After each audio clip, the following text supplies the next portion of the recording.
On the Friday before New Year's, I was walking to Brazil when I saw a black man in a baggy green sweatshirt and gray cap standing at the intersection of Hawthorne and Dunleavy with a sign that said something about Miami scrawled on it with big circular doodles like, Miami. I normally don't talk to people with signs. I hate that I don't talk to people who have signs, but usually signs or pamphlets really want something for me that I know I shouldn't give. But this guy was in the wrong place at the right time. I couldn't help but be curious about why he would be standing at a place where no cars stop. Who was going to read his sign? I wasn't even reading a sign. I just saw that one of the larger words was Miami. So I broke my rule about not talking to people with signs, and I asked him what his deal was. He said he had come from Miami for a job, but the job didn't work out, and now he was just trying to get by. I was getting a bit nervous as I noticed my rule breaking. Also, my dad grew up in Miami, and for some reason I told the guy this fact. I asked him if he wanted any money. He said he was just looking for a job or a little help. I didn't actually have any cash to give him, so instead, without much forethought and a compulsion for rule breaking, I invited him to Poison Girl later that evening where I'd have a chance to figure out his whole story. I introduced myself, and he told me his name was Mohammed. I said, of course it was. I don't know why I said that, but it made him smile when we shook hands. Mohammed did show up later that evening around 9:30 when I was having a drink with my best bro, Connor.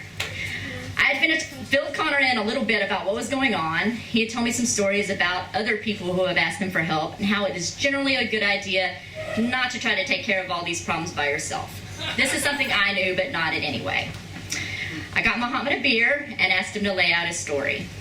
He had a son, Jalea. He was into construction jobs. He doesn't have a criminal record, although his mugshot from a couple of arrests is Googleable. He doesn't want to get into foolishness, robbing, murdering, selling drugs. He doesn't want to be in the cold anymore. He just wants to set himself up right. I didn't get all the details, but I wanted to help him, human to human. I wanted to make things right for this guy. My friend Connor, seeing how much I wanted to help, offered to let the guy stay on his couch. Mohammed felt weird about that and just wanted to pay for a place to stay at the spot he knew in the 3rd Ward. He agreed to call me in the morning. At 10:30 the next day, exhausted from the night before, I picked Mohammed up at Dirk's. The other people in the establishment looked at me a little strangely. We do have an odd look together that followed us the rest of the day.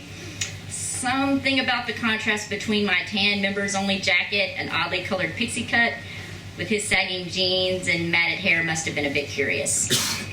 I got him a few clothes and assured him that wearing a blanket under his sweatshirt was not a good idea for our adventure. We tried to get him set up with employment at Specs, but they stopped hiring earlier that week. They said they still might hire someone after the holidays passed, so they handed us a 4-page application. This took an hour and a half to fill out. Mohammed is not a great speller. He admitted to basically no work history and barely allowed the name of the high school he didn't graduate from. We then tried the For Hire sign at Tea House, but they require you to fill out an application with a personality quiz that must be printed out elsewhere and then brought in.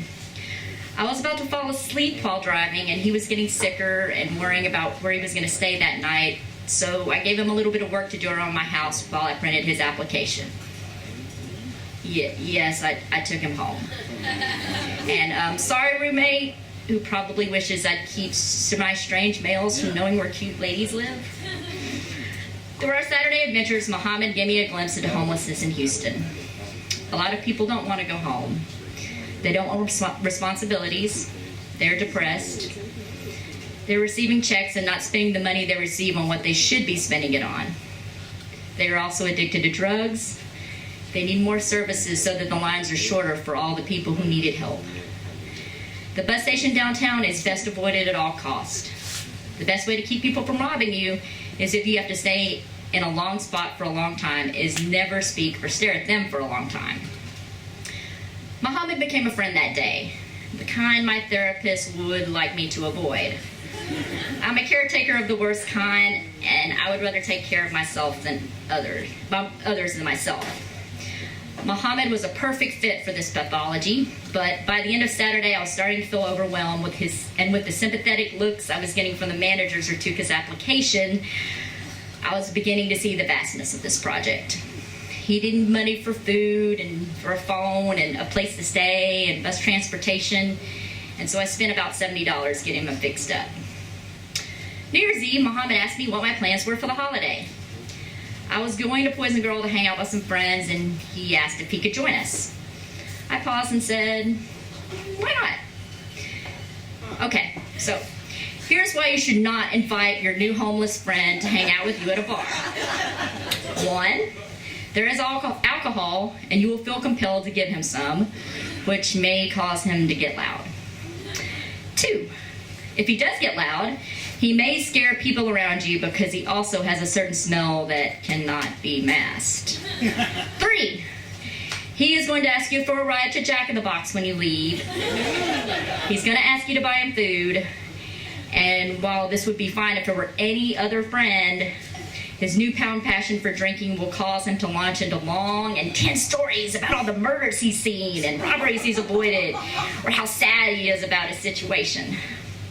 So when you drop him off at the church on Main so he could sleep outside because you really, really can't take him home with you, see, roommate, I do care. It's going to bum you the fuck out, and you'll be even more exhausted from all the critical listening you just did. And also, you gave him money. Yes, of course you did.